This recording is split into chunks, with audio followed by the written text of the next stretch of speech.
हमारे भारत देश के चारों दिशा में है चार धाम। उड़ीसा के जगन्नाथ धाम, तमिलनाडु के रामेश्वरम धाम, गुजरात में द्वारकाधीश धाम और इन सब के बाद सबसे पॉपुलर उत्तराखंड के बद्री विशाल बद्रीनाथ धाम। और बद्रीनाथ धाम को उत्तराखंड के चार धाम में से सबसे पॉपुलर माना जाता है।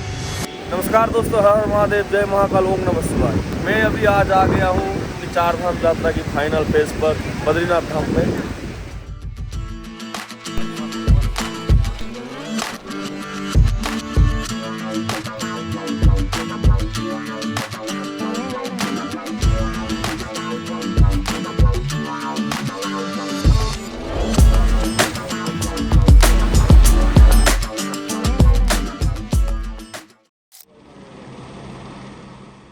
कल हम केदारनाथ से वापस आके सीतापुर में नाइट स्टे किए थे और आज हम साइट सीन करते हुए आगे बढ़ेंगे बद्रीनाथ जी की ओर।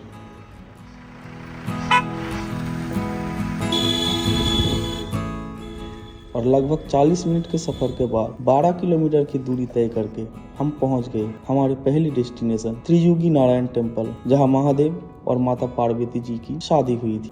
नमस्कार दोस्तों, जय महाकाल, हर हर महादेव, ओम नमः शिवाय। तो मैं आज अभी आ गया हूँ त्रियुगी नारायण पर, जहाँ पर भोलेनाथ जी की शादी हुई थी। और मैं अभी मंदिर की पार्किंग एरिया में हूँ, मंदिर जा रहा हूँ, जाकर दिखा रहे हैं आप लोगों के।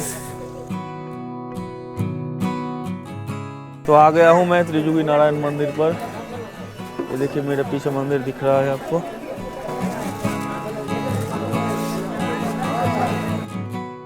यहाँ के लोग कहते हैं जिस अग्नि के सामने शिव जी और माता पार्वती जी का विवाह हुआ था, वो अग्नि तीनों युगों से आज भी जल रहा है। माना जाता है विष्णु भगवान जी के ऊपर इस विवाह का पूरा भार था और माता पार्वती जी की भाई के रूप में उपस्थित थे विष्णु भगवान। इसलिए इस मंदिर का नाम है त्रियुगी नारायण टेम्पल।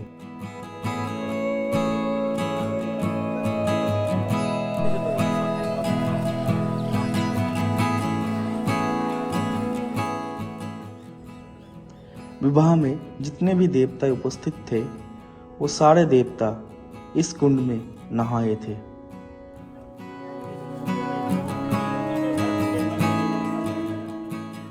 और आज भी इस जगह को शादी के लिए सबसे पवित्र स्थल माना जाता है और बहुत लोग आते हैं यहाँ पर अपनी शादी के लिए।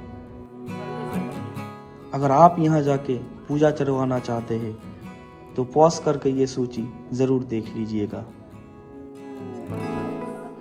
यहाँ आपको पूजा पाठ करवाने का जरूरत की सारे सामान बहुत ही आसानी से मिल जाएंगे। यहाँ के दर्शन करने के बाद हम निकल गए अपने नेक्स्ट डेस्टिनेशन की ओर और लगभग 2 घंटे बाद 50 किलोमीटर की दूरी तय करके हम पहुँचे ऊखीमठ। त्रियुगी नारायण मंदिर के दर्शन करने के बाद मैं अभी पहुंच गया हूं ऊखीमठ पर, जहां पर बाबा दिवाली के बाद, भाई दूज के बाद जब केदारनाथ का कपाट बंद होता है तो वहां पर से आके यहीं पे रहते हैं बाबा।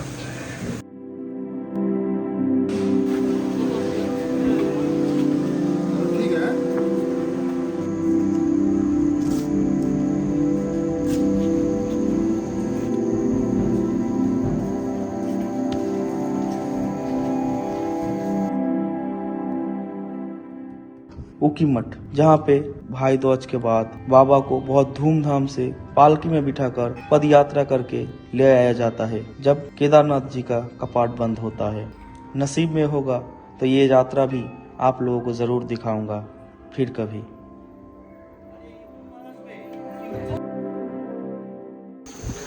तो ऊखीमठ में हम लोगों ने बाबा ओमकारेश्वर के दर्शन किए और यहाँ पर पंच केदार के भी दर्शन मिले।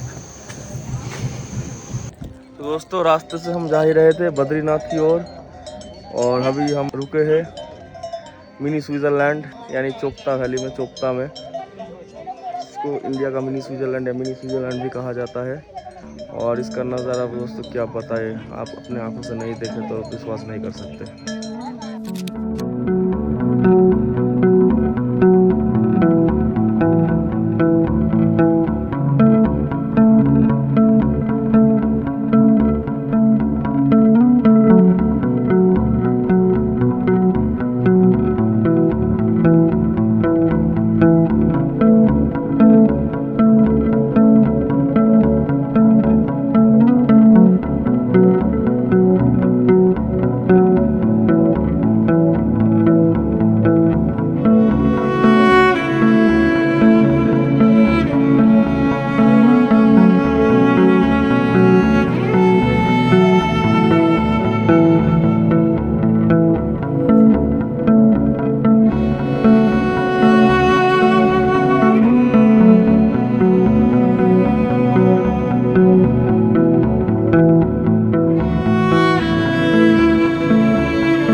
तो जी आज हम रुके हैं चमोली पर, जो बद्रीनाथ के रास्ते में पड़ता है, और हम लोग रुके हैं इस ढाबे पर। ढाबे बोलो, रेस्टोरेंट बोलो, अच्छा होटल बोलो, सब कुछ यहीं पे है। यहाँ पे सारे प्रकार के कमरे आपको मिल जाएंगे। जैसे यहाँ पर अगर लेते हो तो मतलब 3,000-2,500 का रूम रेट है VIP वाला। और ये पार्किंग एरिया के बाद वहाँ पे सब खाना खा रहे हैं। और हम लोगों ने रूम लिया 1600 रुपये में 4 बेड वाला। तो बढ़िया सा प्लेस है, सब कुछ आपको यहीं पे मिल जाएगा। River view hotel and restaurant, इसका एड्रेस, फ़ोन नंबर यहीं पे दिख रहा होगा। फिर अगले दिन सुबह हम जल्दी जल्दी चल पड़े बद्रीनाथ जी की ओर।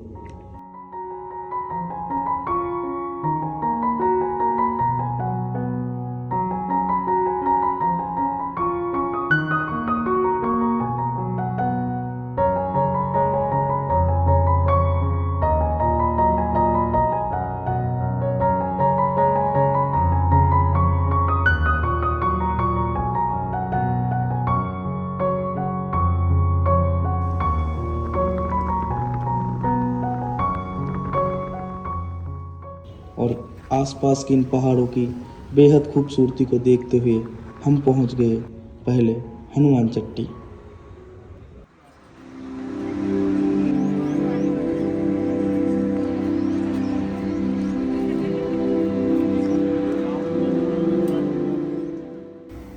और यहाँ पे दर्शन करने के बाद हम फिर से आगे बढ़ने लगे बद्री विशाल जी की तरफ।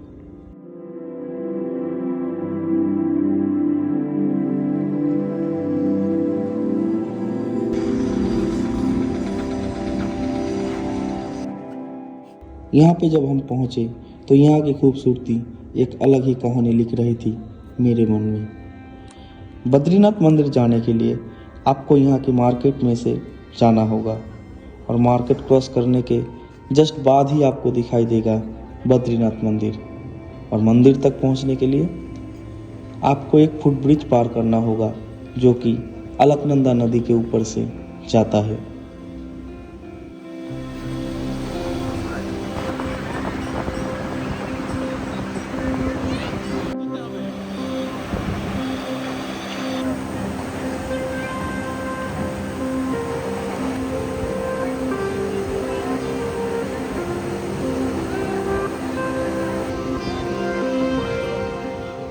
नमस्कार दोस्तों, हर हर महादेव, जय महाकाल, ओम नमः शिवाय। मैं अभी आज आ गया हूँ अपनी 4 धाम यात्रा की फाइनल फेज पर बद्रीनाथ धाम में। अभी 1:45 बज रहा है, 12:45। तो कपाट बंद हो चुका है, भगवान को भोग लगाया गया है, खुलेगा शायद 3 बजे। तो भोग लगने के कारण मंदिर के कपाट अभी बंद हो गया है। और हम लोग अभी जाएंगे मानो गाँव, और वहाँ से आने के बाद फिर मंदिर के दर्शन करेंगे, तब तक कपाट खुल जाएगा।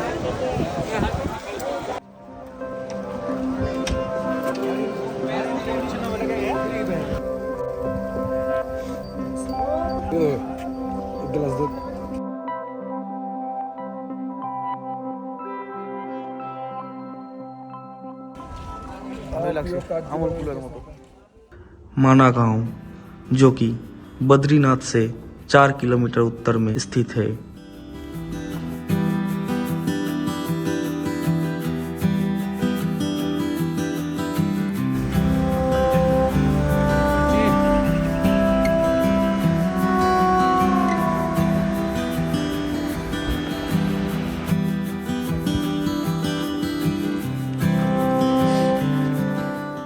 नमस्कार, मैं अभी आ गया हूँ इंडिया का पहले जो लास्ट विलेज बोला जाता था, अभी इसको फर्स्ट विलेज बोला जाता है। माना गांव भारत का पहला गांव। ये इंडिया का पहला गांव है। इसके आगे है चाइना, और ये गांव सांप मुक्त है और बहुत सारे रहस्य से जुड़ी है यहाँ पे। इस गांव में आपको मुश्किल से 60 से 70 घर मिलेंगे। इस गांव से जुड़ी हुई एक कहानी है। कहा जाता है इस गांव में भगवान शिव जी के ऐसे महिमा है कि जो भी यहाँ पे आते हैं उसकी गरीबी दूर हो जाती है। यहाँ पे आपको गणेश गुफा देखने को मिलेंगे, जहाँ पे गणेश जी ने वेद लिखा था।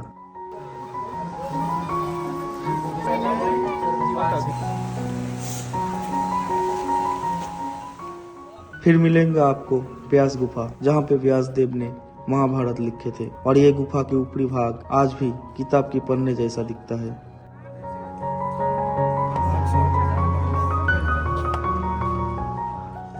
पास ही में बहती है सरस्वती नदी। तो जब गणेश जी वेद लिख रहे थे तो उस वक्त सरस्वती नदी बहुत शोर कर रही थी, तो गणेश जी ने उनको थोड़ा शांत होने के लिए कहा, क्योंकि उन्हें लिखने में दिक्कत हो रही थी। तो माता सरस्वती जी ने गणेश जी की कहा बात नहीं माना और वो शोर करती रही। उस वक्त गणेश जी क्रोध में आके माता सरस्वती जी को एक श्राप दिया था कि इसके आगे वो कहीं नहीं दिखेगी, और तब से सरस्वती नदी अदृश्य बहती है। यहाँ देखने को एक और स्थान है, भीम पुल। मैं अभी खड़ा हूँ भीम पुल के ठीक सामने, मेरे पीछे दिख रहा होगा आपको। पांडव जब स्वर्ग जाते वक्त यहाँ से गुजर रहे थे, तब सरस्वती नदी से रास्ता मांगा था, तो सरस्वती जी ने रास्ता नहीं दिया, तो महाबली भीम ने 2 पत्थर उठा के नदी के ऊपर रखे थे और पुल बनाए थे, और वो पुल आज भी खड़ा है, और इस जगह पर सरस्वती नदी दिखती है जो बहुत शोर करती है।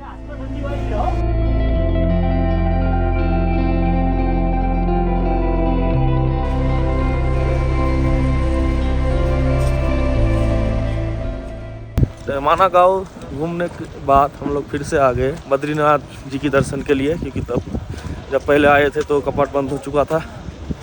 तो अब जाएंगे, दर्शन करेंगे, फिर यहाँ से जितना जल्दी हो सके निकलेंगे, और जितना रास्ता तय किया जाए आज उतना करेंगे, क्योंकि कल हमको हरिद्वार पहुँचना है।